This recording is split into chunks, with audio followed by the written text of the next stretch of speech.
Entre joie et frustration, on redescend sur terre, on s'est fait peur. Oh là là là là, les amis, quel match. Oh, quel match.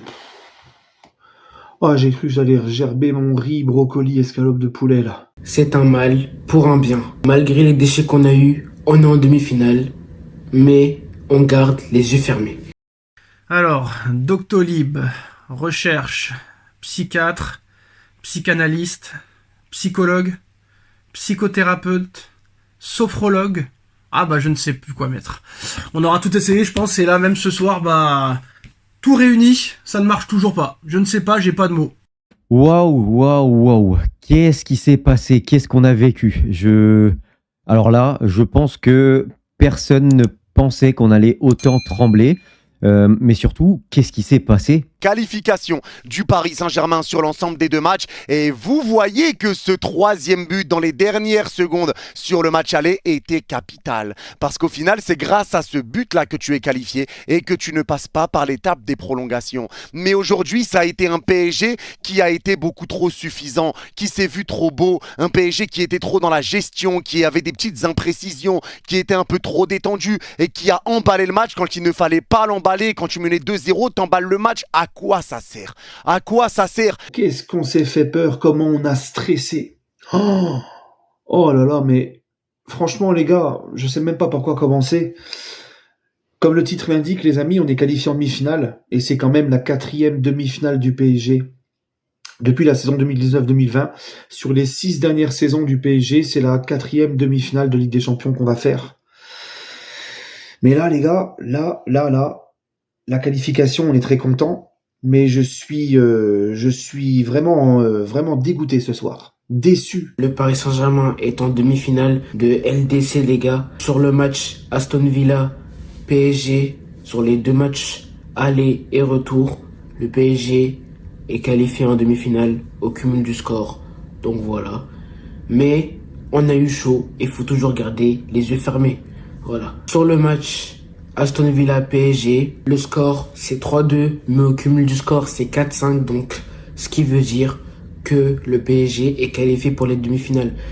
Malgré les difficultés qu'on a eues, les gars. Parce que les gars, on va pas se mentir, mais le PSG a eu chaud dans le dos. Là honnêtement les gars, le match vient de se terminer. Je n'ai aucun mot. J'ai les frissons dans les bras, dans la poitrine, dans le dos, dans tout le corps. Je ne sais pas ce qui s'est passé. Je n'ai rien compris. Je n'ai rien compris, mais on va essayer quand même de faire une vidéo débrief constructif. Paris est en demi-finale de Ligue des Champions. Ça, c'est la seule chose qui nous intéresse. Donc déjà, c'est la première chose. On a vu que le Barça, il s'est fait fracasser contre Dortmund, donc il n'y a pas que nous. Mais eux, ils avaient gagné 4-0 à l'aller. Paris qui se qualifie en perdant le match 3-2.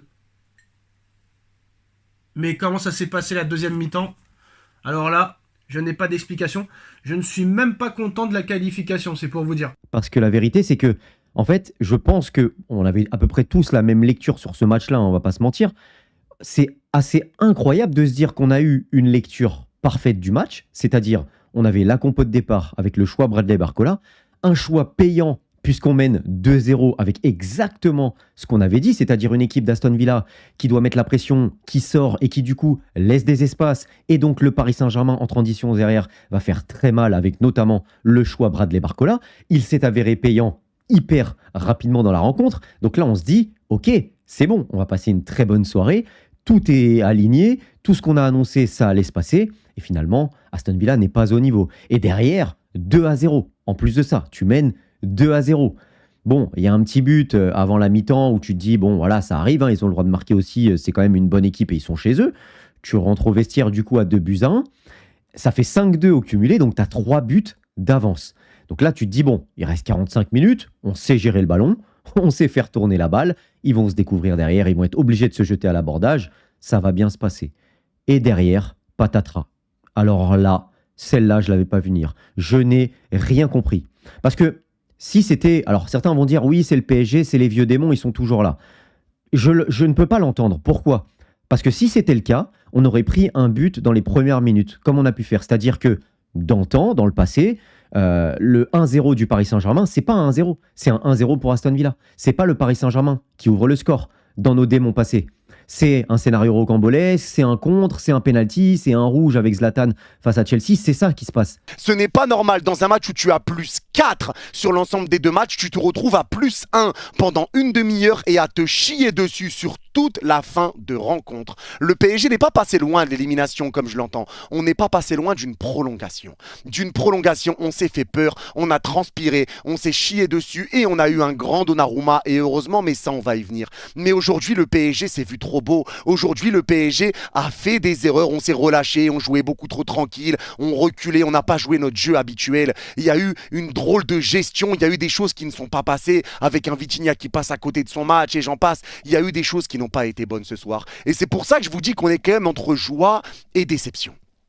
Parce que sur cette deuxième mi-temps, on s'est fait peur, on s'est relâché et c'est pour ça qu'elle a un goût un petit peu amer cette qualif, mais il faut pas bouder non plus ce plaisir. Hein, ça va passer, on a une demi-finale et il vaut mieux que ça arrive maintenant. Il faut mieux parce que vous le savez, par le passé, ce genre de match-là, on se serait fait éliminer. Et vous le savez aussi bien que moi. Là, finalement, on a quand même réussi à tenir grâce à un grand Donnarumma. Mais encore une fois, on va y revenir après, mais on a réussi à tenir. On s'est qualifié, on est en demi-finale. Et moi, ce que j'aime, c'est l'interview de Ousmane Dembélé derrière à la fin du match. Visage fermé, t'es en demi-finale, mais visage fermé.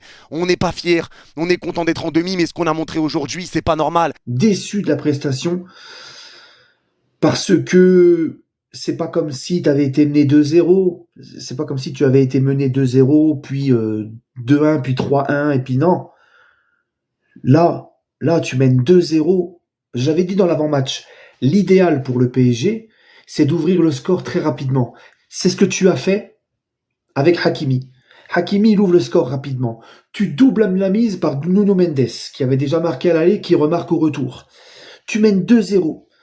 Le Villa Park s'était transformé en Europa Park. Il n'y avait plus un bruit, plus rien. Les mecs, ils étaient au fond du trou. T'arrives quand même, alors que tu dois passer après le 2-0, une soirée serein, tranquille. T'arrives à stresser, t'arrives à avoir la boule au ventre, et tu vois la sensation quand il y a eu le troisième but d'Aston Villa, quand ils ont marqué là, les deux buts à la 55e et 57e minute, j'avais exactement, je pense que vous voyez de ce que je veux dire, j'avais exactement la même, tu sais, la même boule au ventre, la sensation qui me prend dans tout l'intérieur du corps, là, le stress, le cœur qui bat fort, la grosse boule au ventre, l'envie de chier, etc. On a eu tellement de la chance. Je vous jure, on a tellement eu de la chance de Donnarumma qui est décisif, Donnarumma qui nous sauve, Pacho qui nous sauve à la dernière minute, la dernière occasion il nous sauve. Mais bon, ça on parlera de ça après. Mais j'ai juré les gars, on a eu chaud au cul. Voilà, je vous jure les gars, on a eu chaud au cul. Je préfère le dire. Si vous voulez, vous pouvez regarder le match, le replay pour ceux qui n'ont pas regardé. Mais moi j'ai regardé le match et je vous jure les gars, j'étais stressé. Vers les 59e minutes, j'étais stressé les gars. Parce qu'on s'est pris 2 buts sur 2 frappes qui ont été déviées. Et aussi on s'est pris 1 but sur les coups de pied arrêtés sur un corner. Une passe de Marcus Rashford. Et le but de Donnarumma pouvait rien faire sur le 3e but. Mais sinon sur les 2 buts qu'Aston Villa ont mis, c'est 2 buts sur 2 frappes qui ont été déviées les gars. En fait les gars, ce match, comment dire, pour résumer le PSG sur ce match, trop à l'aise. Le PSG s'est mis tellement à l'aise qu'ils ont oublié que Aston Villa, ils ont des qualités. Enfin, au fond de moi, je suis content, mais vu comment ça s'est passé, là je pensais qu'on allait revivre les soirs de Chelsea 2014, du Camp Nou Barcelone 2017, du Parc en 2019 contre Manchester United ou de Madrid en 2022, et je pensais que ça allait encore refaire la même. Mais là il y a beaucoup de choses à dire. Hein. Là il y a beaucoup de choses à dire parce que là je ne comprends pas. Je ne comprends pas. Tu gagnes le match aller 3-1. En montrant quand même un jeu très séduisant. T'as impressionné toute l'Europe au match aller. Parce que t'es dans la continuité de la victoire contre Liverpool et des gros matchs que tu fais depuis le mois de décembre. Où vraiment t'es très efficace devant le but. Ça joue à une touche de balle. Ça joue l'attaque à tout va, à outrance. Pressing tout terrain, attaque directe. Tout le monde défend. Désiré Doué, révélation de l'année. On le compare à Neymar. Il est exceptionnel, il est incroyable. Il y a toujours ces problèmes de clean sheet où tu prends toujours au moins un but par match, mais tu te dis 3-1 à l'aller contre Aston Villa, t'es l'une des meilleures équipes d'Europe à l'extérieur, tu vas peut-être battre le record du Grand Milan AC si tu ne perds pas le prochain match en championnat à l'extérieur. tu te dis quand même ce soir, bon bah voilà. Mais pourtant ils sont prévenus, hein. Ils sont prévenus. Après le match, on a tous dit c'est pas fait, on les connaît par cœur. Chelsea 2014, Barça 2017, Manchester 2019, Real Madrid 2022. Les remontadas, le PSG c'est des spécialistes. C'est un but d'Aston Villa qui aurait dû se passer si c'était les vieux démons. Les vieux démons, il n'y avait pas de 1-0, de 2-0 dans le match retour. C'est-à-dire que tu passes au travers de tout ton match retour avec les vieux démons du Paris Saint-Germain. Sauf que là, il y avait 2-0. Donc vraiment, c'est incompréhensible comment à l'intérieur de ton match, tu as pu passer au travers autant. Bref, on est qualifiés les amis, on va quand même kiffer notre qualification, ça fait du bien. Deuxième qualification d'affilée en demi-finale de la Ligue des Champions avec Luis Enrique, ça fait extrêmement plaisir. Et puis c'est le football, c'est comme ça, des fois il y a des matchs, voilà, c'est lunaire, t'arrives pas à l'expliquer, il y a des fois la logique est respectée, comme face à Stuttgart, comme face à Brest. Il y a des fois, voilà, face à Anfield, face à Liverpool, tu ne prends aucun but, alors que ce soir tu en prends 3 alors que tu mènes 2-0. C'est lunaire, c'est comme ça, c'est le football. Mais même le Barça, regardez dans l'autre match, le Barça a perdu 3-1, le Barça a failli se faire peur. Donc voilà, comme quoi c'est comme ça, c'est jamais évident, peu importe. Et surtout encore plus quand tu mènes au score, parce que finalement tu t'arrêtes un petit peu de jouer, tu mets moins d'intensité dans les duels, tu sais pas trop comment négocier ça. Et ça arrive à tout le monde. Et la preuve, c'est arrivé au PSG et au Barça ce soir.